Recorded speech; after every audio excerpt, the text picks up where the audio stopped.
Hey, this is Stephen Platinum, your friend in wrestling, and I'm taking a look at the road for Fight for the Fallen. Again, it's something that I kind of snuck up on me, but I'm glad that I was aware that it was probably coming on and asked a couple of people, and they said yes, indeedy, so I watched it. It's a very different approach than they've done before. Before, it's always been about promoting the card in general. At least they tell you everything that's going to be on the card. This did not. This highlighted three of the matches. Really, it was about a profile of Cody more than the match. Well, let's just get into it. So Cody got about 5 minutes of time. This is noteworthy, right? There's three matches that they're talking about. They got 5 minutes of time.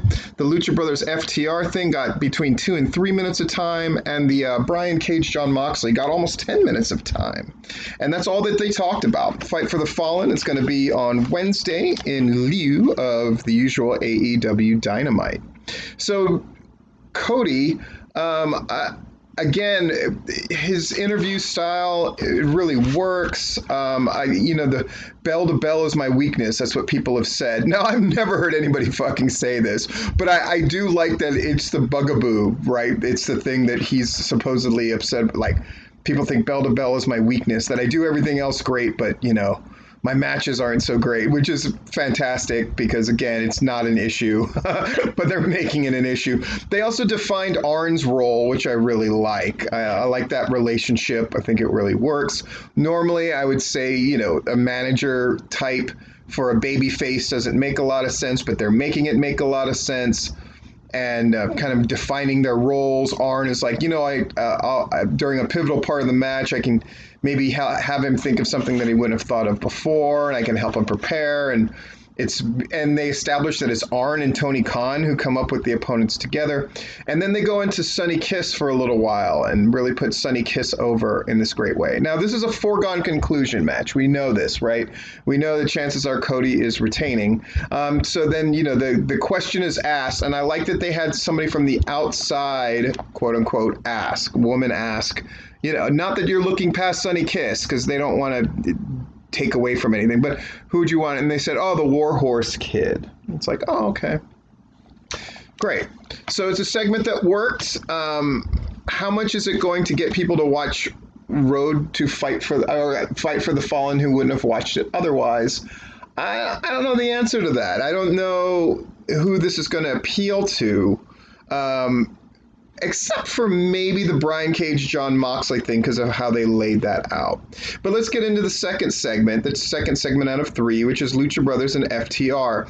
Again, I think they really do a great job of getting the most out of the Lucha Brothers in a promo. I think the Lucha Brothers actually do great. They look very credible when they speak. The combination of Spanish and English and how they translate it, the things they say, I think are really interesting and different. I like that they sort of stumbled over what would the English for this be, and then they go basically they're challenging FTR. You got to be bastards like us, which I liked a lot. FTR, of course, always comes across super credible, super great. This is a match you should look forward to. They acknowledge that the Lucha Brothers beat them and the Young Bucks along with Butcher and Blade at last week's show, and then but said, right to the point that, but they pinned the Young Bucks, they didn't pin us, which is not only true, I think it's great. I like that FTR did not bring up the inevitable match that's going to happen with the Young Bucks, that they seemed infinitely focused on the Lucha Brothers. They established right off the bat, they opened with basically, we don't like these guys because of what they represent in tag team wrestling, which we don't think is correct. So they've sort of set up the point of the conflict, the fact that the Lucha Brothers can win, etc., etc., etc. I think it all works. I think it's all really cool. I like it a lot. Great use of 2 to 3 minutes here. Brian Cage, I thought it was awesome. Going to the third segment now. Again, I give both of those segments high marks, though I'm wondering how many people will get to watch who would not have watched otherwise. But I do think Moxley and Cage's thing could possibly do that. Here's why. Right?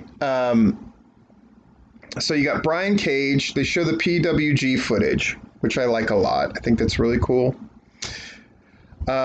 John Moxley immediately goes into this. There's a million ways to beat Cage, which some people wouldn't like. They're, oh, he's downplaying Cage. You should be sharing that he's scared of him. But John Moxley's thing is different than everybody else's. And again, I don't think people really get the Moxley thing, but I get it, I believe, and I really like it. Which is, you know, he goes Cage and he's like, oh, he's a big, strong guy. So is Brody Lee, and I dumped him on his head, and they show that great footage of him hitting the paradigm shift DDT through the floor, which was a great spot in that match. I like that Tony Schiavone has the little insight. I like how they have different people have little insights as a way of defining a thing instead of guys just constantly talking about themselves. I think it's very effective. Tony Schiavone basically showing the situation where Moxley putting it over as, oh, I thought Brian Cage was dumb, but then he like jumped me and beat me up in the parking lot. I would like this guy normally, you know, and they're different circumstances. I like that. And I like that Tony Schiavone sort of said, you know, Taz told him to stop, but then Brian Cage is the one who took it upon himself to pick him up and throw him into the car, which means Brian Cage is his own man, which I think is great. I don't like this idea that Brian Cage is this sort of robot that Taz controls. I don't think that really helps anybody, including Taz. And so I like that they're making those distinctions, that Brian Cage is his own man. We're not sure what the relationship with Taz is, but it's undeniably beneficial. Sounds like a winner to me.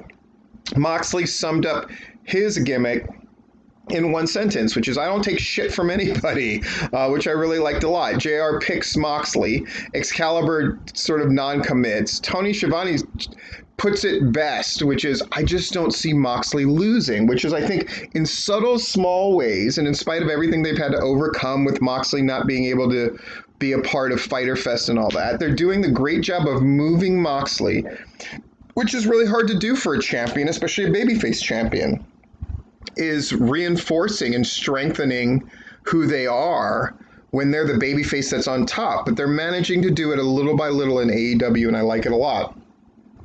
Which is this idea of Moxley slowly making himself into this. While he would admit that he can be beaten, it seems unlikely that he will be beaten because he's so fucking tough.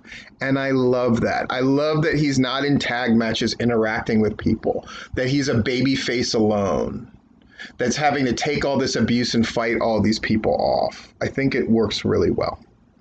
And I think they did something very interesting, which is, I think Moxley has been shown, there's some evidence there that he's actually a draw in and of himself. And I think AEW is smart to continue to book him that way and to give him incredibly credible and strong challengers. Anyway, I like that they did something different, which is they didn't go about promoting the whole show. I think it's less about ratings, though ratings are certainly a consideration, and more about what's the tenor and mood we want to set for this show. We want to give it appearance of being a quote-unquote bigger show than just a Dynamite show, and it is. It's kind of worked out that way. But we're not going to push the rest of the card. People who are tuning in are already going to tune in. We're just going to remind them and let them know of like 3 of the marquee matchups that are interesting. And I think it's a smart way to go. And, you know, now they're getting a little bit of rub off of the Sonny Kiss controversy. I don't even know if you should call it that or can call it that. Apparently there's people who are upset because Sonny Kiss is gay. He's getting a title shot.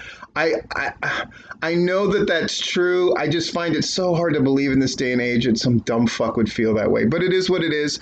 So they're getting some mileage out of that and Cody's rather strong, impassioned stance of like, dude, of course he should get a title shot. He's great. And I agree. Big Sonny Kiss fan.